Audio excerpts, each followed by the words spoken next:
After a pretty boring Hungarian Grand Prix, thankfully we move on to Spa, the Belgium Grand Prix, where some upgrades will be coming and I expect a lot better racing. Now, this is going to be a pretty dominant track for some teams, but some teams are bringing some upgrades. There should be some pretty big stuff here. A couple of teams to focus on here definitely will be Mercedes, Alpine, and Ferrari. Those are the teams bringing the biggest stuff, but I will mention teams like Williams, even Red Bull, and Aston Martin also bringing some stuff.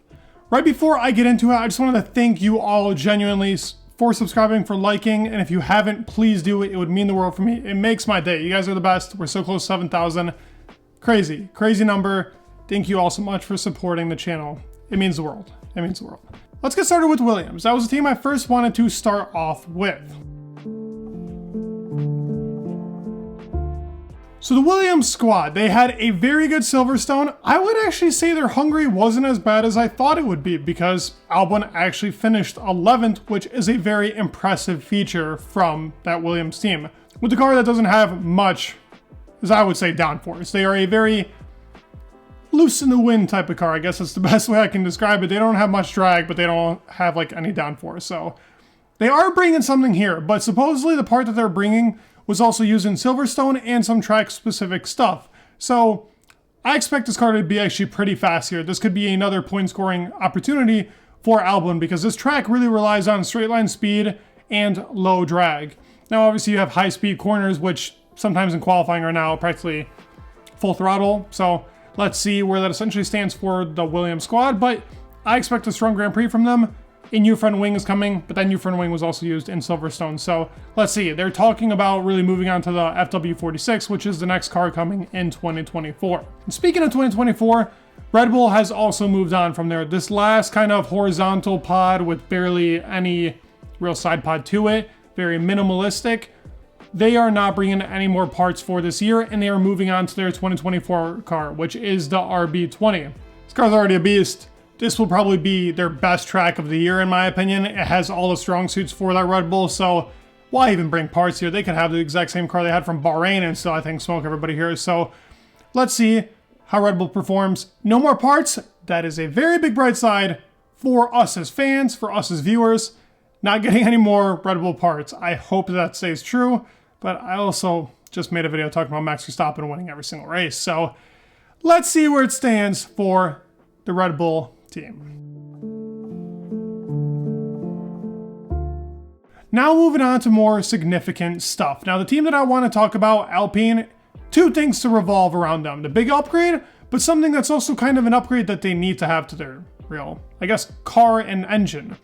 It's being speaked about that after this engine homologation, Alpine is the only team that is behind in their car when it comes to engine really power.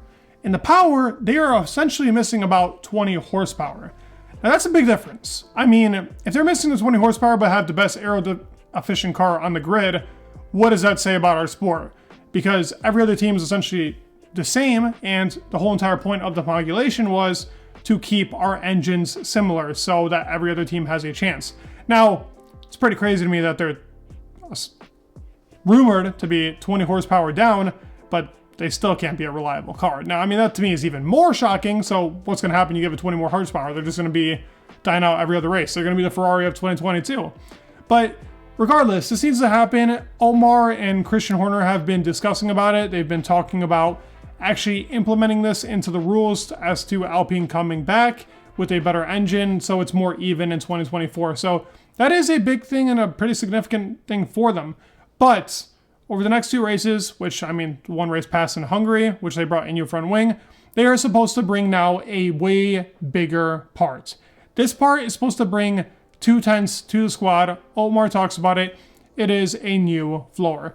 Now, the car in medium and slow speed is actually not a bad car, but in high speed, the car struggles on track. Honestly, on some tracks, it just cannot compete. I would say that Silverstone was not a good showing for them. They were close to Aston Martin, but Aston Martin was always going to be weak in Silverstone. In Austria, they were not very competitive with any of the top teams. So Spa's got to be a big turning point for them. This floor has to be optimized right away, and it's really got to perform under that level that they've been talking about. 2/10 could make a big difference if that's actually what it brings to the squad. they need a new, I would say, idea to really bring this car alive. It needs more aero efficiency to be a lot better on tracks like Spa that we're getting. So I hope Alpine can really step it up. Gasly's had the worst of luck, and Ocon got on the podium, so it comes to show you that the car is very capable of being strong. Next team I want to talk about is Ferrari, who have no confirmed, I guess, parts yet, but are bringing stuff to Spa. And that is mainly for balance purposes. Fred Vasseur talks about it as to parts coming into Spa that are supposed to be more balance purposeful. Now, they brought a front wing in the past Grand Prix, so let's see if they can work off of that and bring more balance to the car. And more consistency. The car is just out of this world when it comes to inconsistency. It sucks for them. They can't really build a rhythm with an inconsistent car. So they need to keep bringing upon this car and really working upon it too, where Charles Leclerc can actually drive that car and have a more consistent race. At this point, they're struggling to really keep on their tires still, not as much as it used to be, but the actual balance of the car in high speed has been weak this year. So hopefully they bring some nice track optimization for Spa to help with those high speed corners, and we could see a lot more competitive of Ferrari. Do I expect them at the top? Absolutely not. But I do expect them to be performing a little bit better here than they were in Hungary. Hungary was just a bad race because they didn't qualify as strong, and the strategy was weak, and a bad pit stop. Otherwise, their pace was actually okay.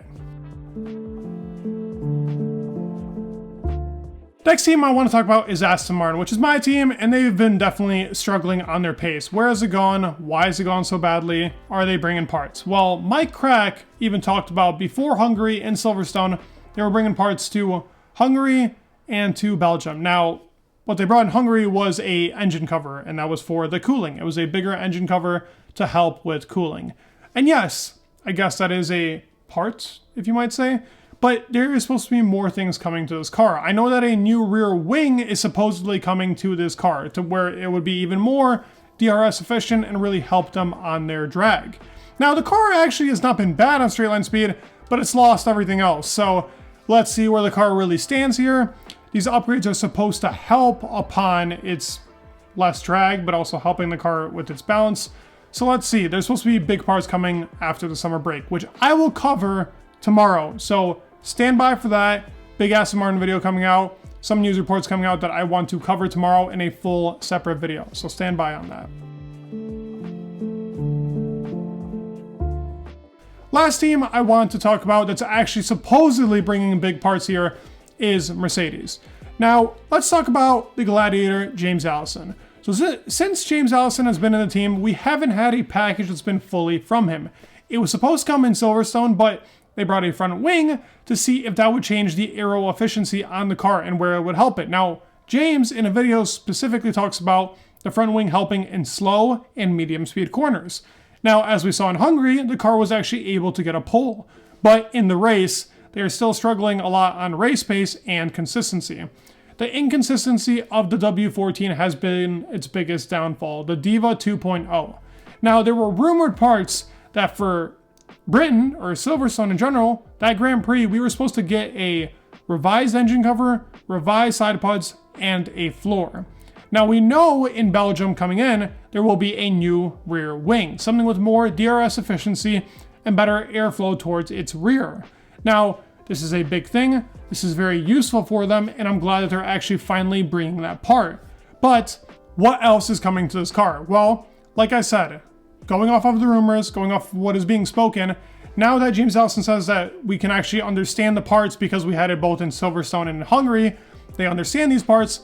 Hopefully they're going to bring in this package that's going to kind of go with this front wing, the airflow, where it's going to, and how they can optimize it, because this is a track on paper that will not be very fun for the Mercedes squad. It brings out a lot of weaknesses, and we'll have to see if they can really get the best out of it. So expect maybe some revisions to the engine cover, revision to the side pods, and there should be a different type of philosophy going in for that floor. Now, we won't obviously see that, but these are the expectations for Mercedes going into the Belgian Grand Prix. Now, those are all the upgrades. I hope you guys enjoyed. I hope we get a banger Belgian Grand Prix. Hopefully, it's as tight as it needs to be, but let's see where it goes. Leave your thoughts down below. Please leave a like, subscribe, it would mean the world, and peace.